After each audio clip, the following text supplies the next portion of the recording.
Good evening everyone, welcome back to the aspirants channel. और आज हम लोग बात करने वाले हैं इकोनॉमिक रिफॉर्म्स के इम्पैक्ट के बारे में। किसी भी देश की जो रिफॉर्म का जो फेज़ होता है उसका इम्पैक्ट आप कैसे समझोगे कि वो इकोनॉमिक रिफॉर्म्स ने किस एक्सटेंड तक भारत में या किसी भी देश में जहाँ पे भी इकोनॉमिक रिफॉर्म्स होता है वहाँ पे किस तरीके से बदलाव लाए हैं। उसके कुछ पैरामीटर्स हो सकते हैं, जैसे उस देश में गरीबी कितनी हद तक हटी है, यही हो सकता है, या फिर उस देश में आपने जॉब कितने क्रिएट्स करे हैं, ये भी हो सकता है। तो इन सारे पैरामीटर्स पे हम भारत की जो इकोनॉमिक रिफॉर्म्स रहे उसको एनालाइज करने की कोशिश करेंगे और साथ ही साथ देखेंगे कि आगे की क्लासेस में कि चाइना हमसे कैसे आगे निकला।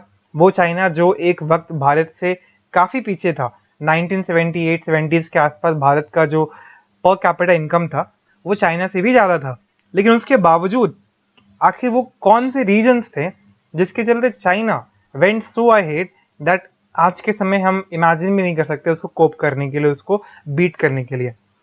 तो आज या फिर आने वाले 2-3 लेक्चर्स में हमारा जो इंटेंट है, हमारा जो ऑब्जेक्टिव है, वो इकोनॉमिक रिफॉर्म्स के इम्पैक्ट, उसके साथ क्या सॉल्यूशंस हैं, हमारे पास क्या रोड मैप होना चाहिए, इंडस्ट्रियल रिवॉल्यूशन 4.0 वो कैसे गेम चेंजर हो सकता है भारत में एम्प्लॉयमेंट को क्रिएट करने में। इन सारे मुद्दों पे we will be centred around. Let's start the class. Okay, देखो, ग्रोथ जो होता है वो ना किसी भी देश में किसी भी इकोनॉमी की जो गरीबी है, किसी भी कंट्री की जो गरीबी है उसे दो तरीके से कम कर सकता है। पहला होता है ट्रिकल डाउन अप्रोच, यानी कि अगर देश में इकोनॉमिक ग्रोथ है तो उस इकोनॉमिक ग्रोथ का बेनिफिट बहुत सारी कंपनीज को होगा, मैन्युफैक्चरिंग सेक्टर को होगा, है ना। और वो जब उनको बेनिफिट होगा तो वो इन्वेस्टमेंट करना स्टार्ट करेंगे। इन्वेस्टमेंट के बाद जब वो इन्वेस्टमेंट करना स्टार्ट करेंगे, नए नए प्लांट्स बनाएंगे, खोलेंगे, तो उस प्लांट्स में लोगों को हायर करेंगे। हायरिंग से जो लोग हैं वहाँ पे एम्प्लॉयड होंगे और उनके पास एक सोर्स ऑफ इनकम आ जाएगा। तो एक बेहतरीन ये तरीका है कि आप ट्रिकल डाउन अप्रोच से चीज़ें बेहतर करते हो। दूसरा क्या होता है कि अगर जैसे किसी देश में इकोनॉमिक ग्रोथ होएगा तो सरकार के पास बहुत सारा पैसा आ सकता है, रिसोर्सेज बहुत आएंगे। वो रिसोर्स को सरकार यूज करेंगी उन सारे पॉलिसी को डिजाइन करने के लिए जिन पॉलिसी का ऑब्जेक्टिव होता है गरीबी हटाने पे, जिन पॉलिसी का ऑब्जेक्टिव होगा पेंशन देने पे, जिन पॉलिसीज का ऑब्जेक्टिव होगा डायरेक्ट बेनिफिट ट्रांसफर करने में, अकाउंट में पैसे ट्रांसफर करने में, है ना, सब्सिडी देने में, जिसके चलते जो सोशल सेक्टर है हमारा उस पर खर्चा बढ़ जाए, एक्सपेंडिचर हम ज़्यादा कर सके। These are the two areas या टू सेक्टर्स है जिसके थ्रू आप चीज़ें बेहतरीन करने की कोशिश करते हो। और जब हमने 1991 में रिफॉर्म्स इनिशिएट किया तो इंडियन इकोनॉमी ने भी एक ग्रोथ विटनेस किया। 6.3% का हमने ग्रोथ ऑन एवरेज देखा और जिसके चलते सरकार के पास भी रिसोर्सेज काफ़ी हैं। भारत में जो गरीबी है वो भी कुछ हद तक कम हुई। ये हम नहीं कह सकते कि बहुत बड़े लेवल पे, गाइगेंटिक लेवल पे जो है गरीबी कम हुई, लेकिन यस टू सम एक्सटेंट 36% से 27%, जो प्लानिंग कमीशन की रिपोर्ट है वो कहती है कि 27.5% तक हमारा जो ग्रोथ रेट है, सॉरी पॉपुलेशन में जो गरीब लोग हैं उनकी संख्याएं कम हुई। तो ये एक एविडेंट था कि भारत में रिफॉर्म्स ने पॉवर्टी तो, गरीबी तो कम करी है। लेकिन इन सारे रिफॉर्म्स के बावजूद भारत में एक बहुत बड़ा तबका है जो आज भी गरीबी, बिलो पॉवर्टी लाइन के नीचे है। तेंदुलकर कमेटी हम लोग पढ़ेंगे आगे क्लासेस में कि तेंदुलकर कमेटी क्या थी, रंगाराजन कमेटी क्या थी, है ना, तो ये भी पढ़ेंगे आगे हम लोग। अडगिल कमेटी क्या थी, खैर। तो ये जो कमिटीज ने रिकमेंडेशन दिया कि भारत में आज भी इतने लोग गरीबी की रेखा के नीचे है, तो कहीं ना कहीं क्वेश्चन आता है कि रिफॉर्म्स का इम्पैक्ट भारत की गरीबी वाली जो प्रॉब्लम है उस पर कितना हुआ। देखो, रिफॉर्म्स डेफिनेटली पहला स्टेप है आपके ग्रोथ रेट को बढ़ाने के लिए, लेकिन उस रिफॉर्म को अगर आप सस्टेन नहीं कर सकेंगे, उस रिफॉर्म्स को सस्टेन और एग्जीक्यूट करने के लिए आपकी सरकारों की जो ब्यूरोक्रेसी है, आपके देश में जो ब्यूरोक्रेसी है उसको एग्जीक्यूट करने के लिए अच्छे से काम नहीं करेगी, आपका गवर्नेंस अच्छा नहीं होगा, तो reforms alone are not enough. वो अकेले बहुत बड़े चेंजेस ला नहीं सकते। National Council for the Applied Economic Research कहती है अब गिनी कोफिशिएंट का मतलब क्या है? जो गिनी कोफिशिएंट सिंपल सा इतना जानिए कि एक ऐसा पैरामीटर है, एक ऐसा माध्यम है जिससे आप किसी भी सेक्शन के बीच में इनइक्वालिटी कितनी है उसको मेजर करते हैं।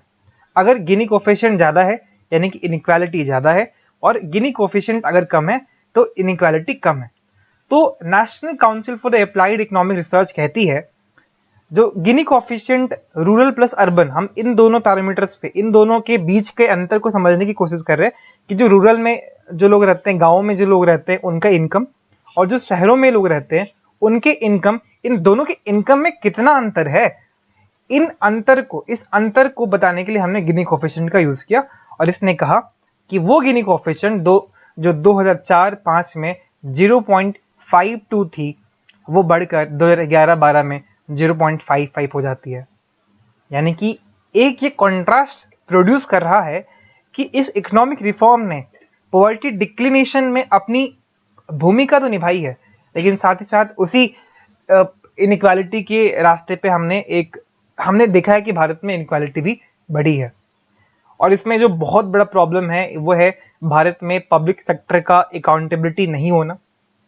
हमने चाहे कितनी भी आरटीआई के थ्रू भारत में ट्रांसपेरेंसी, अकाउंटेबिलिटी को इंस्टीट्यूशनलाइज करने की कोशिश करी है, लेकिन एक जो मेजर प्रॉब्लम भारत में आज भी है, चाहे हमारा जो इंडेक्स है करप्शन के फील्ड में, वो भी 80-85 के आसपास आता है। तो भारत में करप्शन है, और जो एक बहुत बड़ा रीजन रहा भारत में इनइक्वालिटी के इस प्रॉब्लम को राइज देने में, बर्थ देने में। ठीक है, तो अब दूसरा क्या है कि इकोनॉमिक रिफॉर्म्स समझ में आ रहा है कि बहुत ही मिक्स एक रिव्यू रहा है ना। एक ऐसा रिफॉर्म जो भारत में एक जॉबलेस ग्रोथ के डिबेट को भी स्टार्ट करता है कि भारत में रिफॉर्म तो हुआ, ग्रोथ तो हुआ, लेकिन उस ग्रोथ से जॉब कहाँ मिल रहा है? हमें उतना जॉब क्रिएशन नहीं दिखाई दे रहा है, हम उतने एम्प्लॉयमेंट अपॉर्चुनिटीज क्रिएट नहीं कर पा रहे अपने यूथ के लिए। तो इसका जो सबसे बड़ा चैलेंज या सबसे बड़ा जो प्रॉब्लम था इस जॉबलेस ग्रोथ का जो है, वो है हमारे पास जो हमने रूरल प्रोडक्टिविटी में ग्रोथ काफ़ी कम दिखा है। अगर आप चाइना का एग्जांपल लोगे, चाइना ने जब 1978 के दौर में अपना इकोनॉमिक रिफॉर्म्स शुरू करा, तो उसके इकोनॉमिक रिफॉर्म्स के जो ड्राइवर थे वो थे हाउस होल्ड, वो थे रूरल सेक्टर, वो थे रूरल गाँव में जो बसे टाउनशिप जो एंटरप्राइजेस थे, वो विलेज एंटरप्राइजेस, वो तो उनका जो पूरा सिस्टम था, जो रिफॉर्म का सिस्टम था, वो जो स्टार्ट हुआ ना, वो ग्रास रूट लेवल से स्टार्ट हुआ, वो टॉप डाउन अप्रोच नहीं था। इट ऑल स्टार्टेड मतलब all the way from this grass या ग्राउंड लेवल, जहाँ पे उन्होंने जो हाउस होल्ड है, हर हाउस होल्ड को बोला कि आपके पास परमिशन है, आपके पास फुल आज़ादी है, फ्रीडम है, आपको अपने घर को कैसे यूज कराना है, जमीन को कैसे किसी को लीज पे देना है, you have the full freedom, आप इस चीज का यूज कीजिए और उससे पैसे कमाइए। और अगर आपके लैंड पे किसी चीज का प्रोडक्शन हो रहा है तो कुछ कोटा है जो आपको स्टेट को देना है, लेकिन जो कुछ पैसा जो कुछ प्रोडक्शन बच जाएगा वो आप उसको मार्केट रेट पे जाके बेच दीजिए। तो हमने पूरे हाउस होल्ड सिस्टम को ही उस ग्रोथ का पिलर बनाया, ग्रोथ का यूनिट बनाया, है ना। तो वहां हाउस होल्ड रिस्पॉन्सिबिलिटी सिस्टम उन्होंने यूज किया था। लेकिन भारत में जब हमने इकोनॉमिक रिफॉर्म्स किया तो हमने कहीं पे भी एमएसएमई सेक्टर या फिर जो रूरल सेक्टर है उसको बहुत ही ज़्यादा हमने प्रायोरिटाइज नहीं किया, या फिर हमने एग्रीकल्चर को बहुत प्रायोरिटाइज नहीं किया।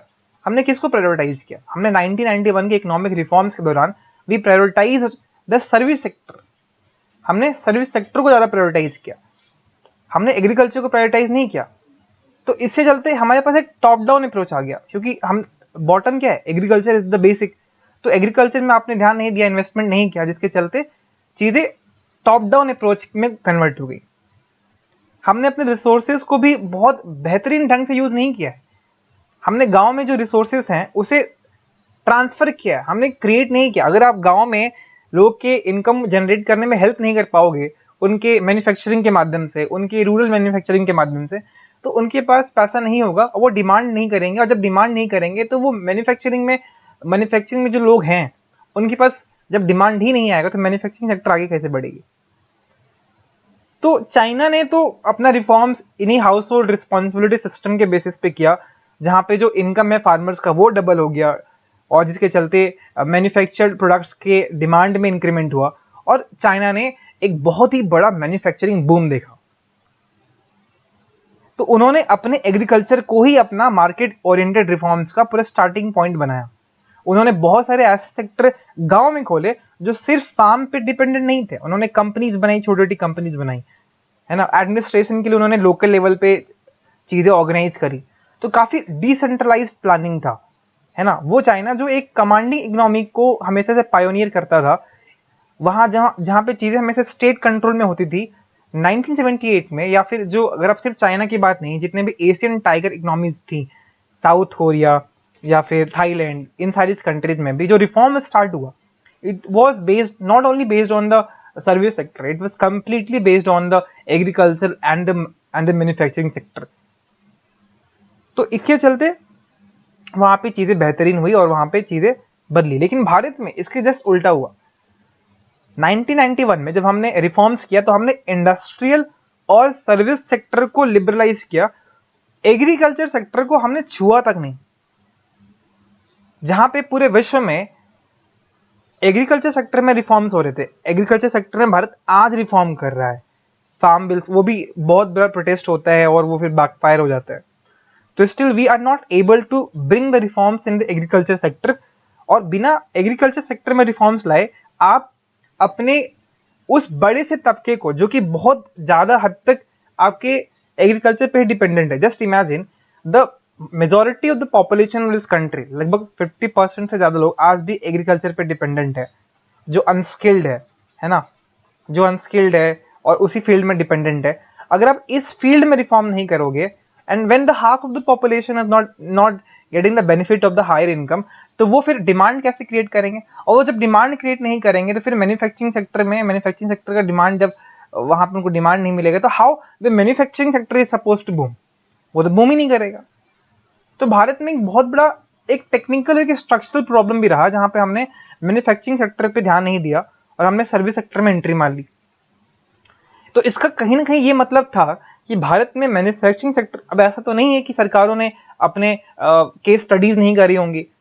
इसका एक मतलब समझ में आता है कि भारत में जब ये डिसीजन लिया गया होगा या ऐसा सिचुएशन हुआ होगा जहां पे मैन्युफैक्चरिंग सेक्टर पे रिफॉर्म करने से पहले हमने कुछ ऐसे कंडीशंस बनाए ही नहीं होंगे जहां पे मैन्युफैक्चरिंग सेक्टर में रिफॉर्म्स लाया जा सके या फिर हम वो चीज कर सके। यानी कि they were problems in the manufacturing sector कहीं ना कहीं, तो या जो जो कंडीशंस चाहिए थे वो हम फुलफिल नहीं कर पाए होंगे।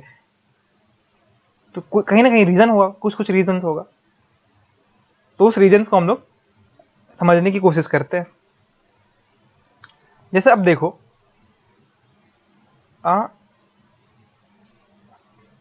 ठीक है, तो नेक्स्ट क्लास में हम देखते हैं कि भारत में कैसे जो 1991 का इकोनॉमिक रिफॉर्म्स रहा, उसने कैसे जॉबलेस ग्रोथ को तो काफी पंप किया ही, साथ ही साथ क्या रीजंस था जो हमने मैन्युफैक्चरिंग में बूम नहीं किया और क्यों हम एक मैन्युफैक्चरिंग हब नहीं बन पाए, उसको नेक्स्ट क्लास में हम लोग देखने की कोशिश करेंगे। ठीक है, so this is Nikhil Dubey, thank you.